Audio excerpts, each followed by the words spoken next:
95 पन्नों के फैसले पर सुप्रीम कोर्ट ने साफ कर दिया है कि बिना कारण बताओ नोटिस के कोई भी घर नहीं गिराया जा सकेगा। आपको बता दें कि बुलडोजर एक्शन का सबसे ज्यादा इस्तेमाल यूपी में हुआ।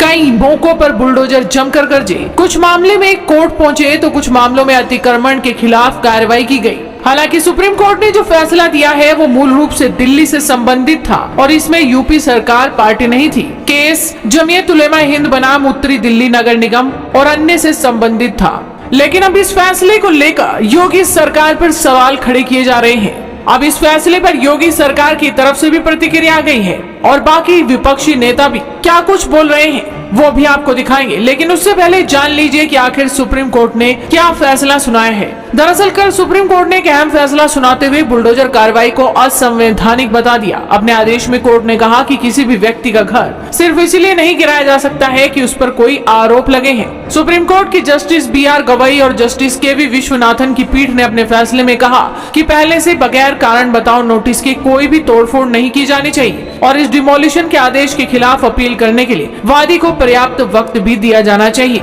सुप्रीम कोर्ट के वकील इस पूरे फैसले पर क्या कुछ बता रहे हैं, जरा सुनिए। बुलडोजर इनजस्टिस था। आपने किसी भी अक्यूज के घर को किसी भी बात पे किसी पे भी इल्जाम लगा के घर तोड़ देते थे।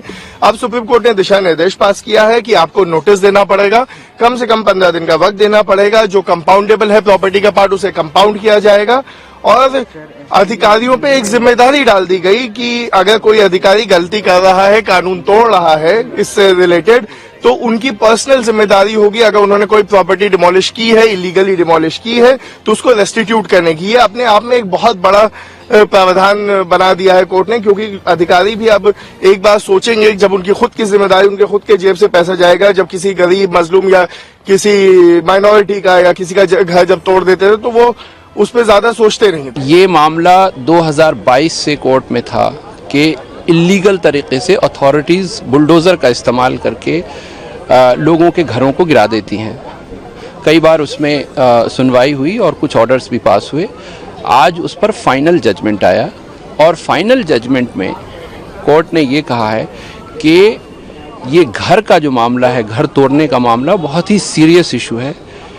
किसी इंसान का घर जो होता है वो एक सिर्फ एक्यूज्ड का घर नहीं होता, वो पूरी फैमिली का घर होता है और पूरी फैमिली के एस्पिरेशंस एंड होप उस घर से जुड़े होते हैं, उसके फ्यूचर उससे जुड़े होते हैं।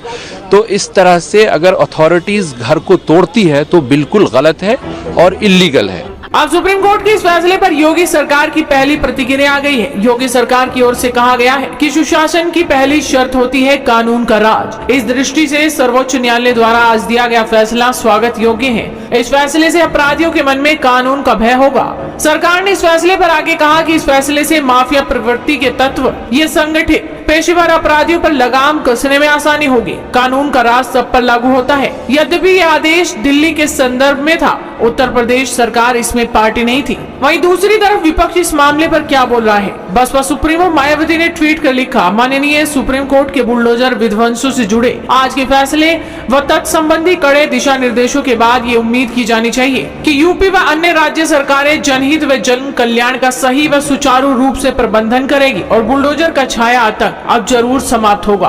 उधर उत्तर प्रदेश सरकार पर निशाना साधते हुए आजाद समाज पार्टी के राष्ट्रीय अध्यक्ष और नगीना सांसद चंद्रशेखर आजाद कहते हैं कि उत्तर प्रदेश की बीजेपी सरकार के मुंह पर तमाचा है।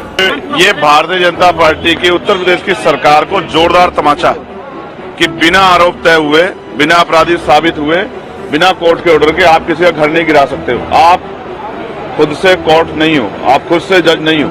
तो ये सरकार की जो गलत नीति है, तानाशाही, उसको सबक सिखाने का काम जो है सुप्रीम कोर्ट ने किया। मैं इसके लिए धन्यवाद करता हूँ। वहीं सपा प्रमुख अखिलेश यादव ने कहा कि अब बुलडोजर गैराज में खड़ा रहेगा। खुशी इस बात की ये भी है कि साथ साथ सुप्रीम कोर्ट ने कहा है कि ऐसे दोषी अधिकारियों के खिलाफ भी कार्रवाई हो और सरकार पे जुर्माना हुआ है। सरकार पर जुर्माना हुआ है, इसलिए हुआ क्योंकि वो अनकॉन्स्टिट्यूशनल लोग हैं और इस फैसले के बाद बुलडोजर रुकना चाहिए, अनकॉन्स्टिट्यूशनल काम नहीं होना चाहिए। डिम्पल यादव ने भी कुछ इसी तरह की भाषा का इस्तेमाल किया है। मैं समझती हूँ कि ये बुलडोजर की जो लगातार कार्यवाही हो रही थी, ये सबको समझ में बाद में आ गया था कि ये गलत है और सुप्रीम कोर्ट का जो ये वर्डिक्ट आया है, मैं समझती हूँ कहीं ना कहीं भारतीय जनता पार्टी की सरकार ने, अधिकारियों ने भी कहीं ना कहीं नागरिकों के जो अधिकार हैं उनका हनन करने का पूरा प्रयोग किया है। फिलहाल देखना ये होगा कि सुप्रीम कोर्ट के डायरेक्शन का क्या तोड़ निकाल पाएगी यूपी सरकार। आपको क्या लगता है, अपनी राय हमें कमेंट कर बताइए, साथ ही इस वीडियो को शेयर कीजिए और जुड़े